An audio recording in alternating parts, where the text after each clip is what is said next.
بسم اللہ الرحمن الرحیم۔ دوستو، زندگی اللہ رب العزت کی طرف سے انسان کو عطا کردہ سب سے قیمتی اور بیش بہا عطیہ ہے، جس کی حفاظت اور درست استعمال انسان کے ذمہ ہے۔ انسان دنیا میں آتے ہی خوابوں اور خواہشوں کے اثار میں محصور ہو جاتا ہے۔ بچپن، لڑکپن والدین اور دیگر قرابت داروں کی آرزو اور تمناؤں کے تحت گزرتا ہے۔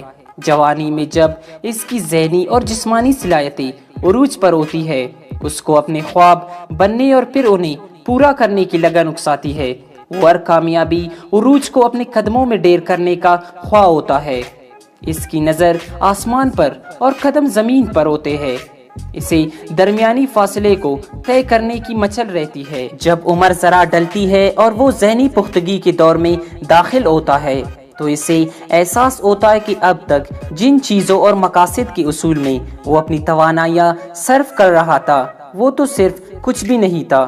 زندگی تو اس سے بہت آگے کی چیز اور قیمتی سرمایہ ہے، جسے بہت سمجھداری سے صرف کرنے کی ضرورت ہے۔ اسے تب پتہ چلتا ہے کہ ایسے بہت سے امور سے وہ بے خبر رہا ہے، جو اسے اس عمر تک پہنچنے سے قبل مکمل کر لینے چاہیے تھے۔ سمجھدار لوگ اپنے مقاصد طے کرنے اور پھر ان کے اصول کی کوشش میں لگ جاتے ہیں اور بامقصد زندگی گزارتے ہیں۔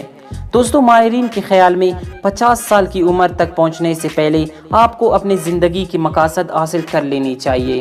50 سال سے پہلے آپ کو یہ 10 کام ضرور کر لینے چاہیے۔ تو چلیے دیکھتے ہیں 10 کام کون سے ہیں۔ نمبر 1، مذہب کا بنیادی علم حاصل کرنا۔ دوستو، آپ جس بھی مذہب سے تعلق رکھتے ہیں، ضروری ہے کہ آپ کو اس کی بنیادی علوم پر مہارت حاصل ہو، تاکہ آپ نہ صرف مذہب کی روح کو سمجھ سکیں بلکہ از خود مذہبی احکامات پر درست طریقے سے عمل کرنے کی بھی قابل ہو۔ اپنی مذہبی کتاب کو سمجھ کر پڑھیے، تاکہ آپ جان سکیں کہ اس کے ذریعے اللہ تعالیٰ نے ہمیں کیا پیغام بھیجا ہے۔ نمبر 2، پاسپورٹ کا استعمال کریں۔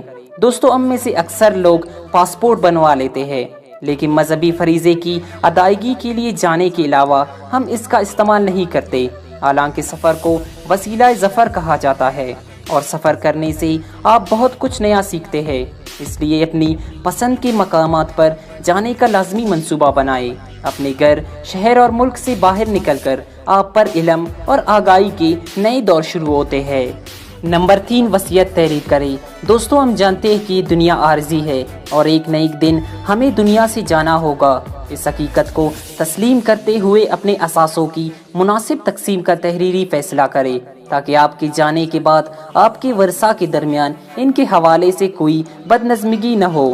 اپنے لین دین کا بھی تحریر اندراج رکھنے کی عادت اپنائیں، تاکہ کل کلا کو آپ اس حوالے سے کوئی پریشانی نہ اٹھانی پڑے۔ نمبر 4، محبت کرنا سیکھیں۔ دوستو، نفرت کرنا مشکل نہیں ہوتا، لیکن یہ آپ کی زندگی کو مشکل بنا دیتی ہے۔ اس لیے آپ کو لوگوں سے محبت کرنا سیکھنی ہوگی۔ صرف اہل خانہ سے نہیں، اپنے ارد گرد کے لوگوں سے محبت بھرے برتاؤ کی عادت اپنائیں۔ محبت نہ صرف آپ کی اپنی زندگی کو آسان کرتی ہے، بلکہ معاشرے میں بھی سکون اور خوشی پھیلانے کا سبب بنتی ہے۔ اس لیے اپنا دل محبت کے لیے وسیع کریں۔ نمبر 5، ریٹائرمنٹ کی بعد کی زندگی کی منصوبہ بندی۔ دوستو، اگر آپ ملازم ہیں تو ریٹائرمنٹ کی بعد کی زندگی کے بارے میں سوچئے۔ ملازمت کی مصروفیات کی وجہ سے جو کام آپ نہیں کر پاتے تھے، ان کے بارے میں منصوبہ کریں۔ اگر آپ ملازمت پیشہ نہیں ہیں، پھر بھی 60 سال کے بعد کی عمر گزارنے کے حوالے سے کچھ خاص کرنے کا سوچئے۔ گھریلو ذمہ داریوں سے سبکدوش ہونے کے بعد آپ اپنی پسند کے کام کر سکتے ہیں، جو پہلے آپ مختلف گھریلو امور میں مصروف رہنے کی وجہ سے نہیں کر پاتے تھے۔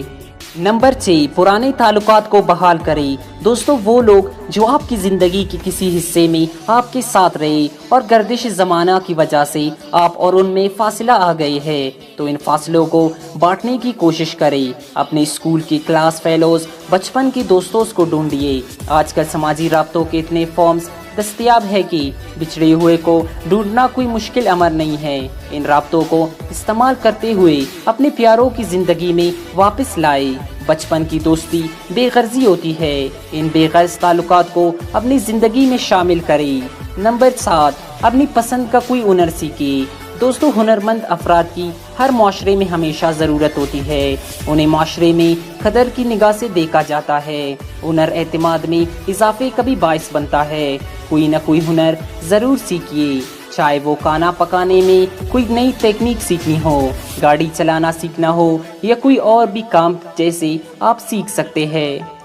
نمبر 8، لوگوں کو معاف کرنا سیکھیے۔ دوستو ہم میں سے ہر شخص سے غلطی بھی ہوتی ہے اور دوسروں سے زیادتی بھی ہم کر جاتے ہیں۔ اسی طرح ہمارے ساتھ بھی بعض اوقات ہمارے اہل خانہ، دوست یا جاننے والوں کی طرف سے ایسا ہو جاتا ہے، یہ زندگی کا حصہ ہے۔ تو ایسے کسی بھی موقع پر وسیع القلبی کا مظاہرہ کرے اور زیادتی کرنے والے کو معاف کر دے۔ اس سے نہ صرف اسے اپنی زیادتی پر پشیمانی ہوگی بلکہ معاف کرنے سے آپ کا دل و دماغ میں بھی ہلکا ہو جائے گا۔ نمبر 9، تنہائی سے لطف اندوز ہونا سیکھیے۔ دوستو انسان کو معاشرتی حیوان اسی لیے کہا گیا ہے کیونکہ وہ ہجوم میں خوش رہتا ہے اور تنہائی سے گھبراتا ہے۔ تنہائی کوئی ایسی چیز نہیں ہے جس سے پریشان ہوا جائے، تنہائی تو خود سے اور اللہ سے گفتگو کا موقع فراہم کرتی ہے۔ تنہائی سے خوفزدہ ہونے کے بجائے کچھ وقت تنہا اپنے ساتھ گزارنے کی عادت اپنائیں۔ تنہا بیٹھ کر غور و فکر کرے، ذہن کو پرسکون چھوڑ کر اپنے ساتھ سے خود لطف اندوز ہو جائے۔ نمبر 10، غلطی کرنے سے خوفزدہ مت ہو۔ دوستو جب تک آپ غلطی کرنے کی خوف میں مبتلا رہیں گے، کچھ اچھا اور جرأت مندانہ عمل کبھی نہیں کر پائیں گے۔ خود کو سمجھائے کہ غلطیاں بھی انسانوں سے ہوتی ہے، غلطی کے خوف میں کبھی خود کو محدود مت کرے۔ دوستو اگر آپ ان 10 میں سے 8 کام بھی 50 سال کی عمر تک کرنے میں کامیاب ہو جاتے ہیں تو بھی کسی نہ کسی حد تک آپ نے زندگی کی نعمت کا حق ادا کر دیا۔ کوشش کے ساتھ ساتھ اللہ تعالیٰ سے یہ قرآنی دعا بھی کرتے رہے تاکہ اپنے مقاصد میں کامیابی سے امکنار ہو۔ ترجمہ: اے میرے پروردگار، مجھے توفیق دے کہ میں تیری اس نعمت کا شکر بجا لاؤں جو تو نے مجھ پر اور میرے ماں باپ پر انعام کی ہے، اور یہ کہ ایسے نیک عمل کروں جن سے تو خوش ہو جائے، اور میری اولاد کو بھی نیک بنا۔ میری تیری طرف رجوع کرتا ہوں اور میں فرما برداری میں سے ہوں۔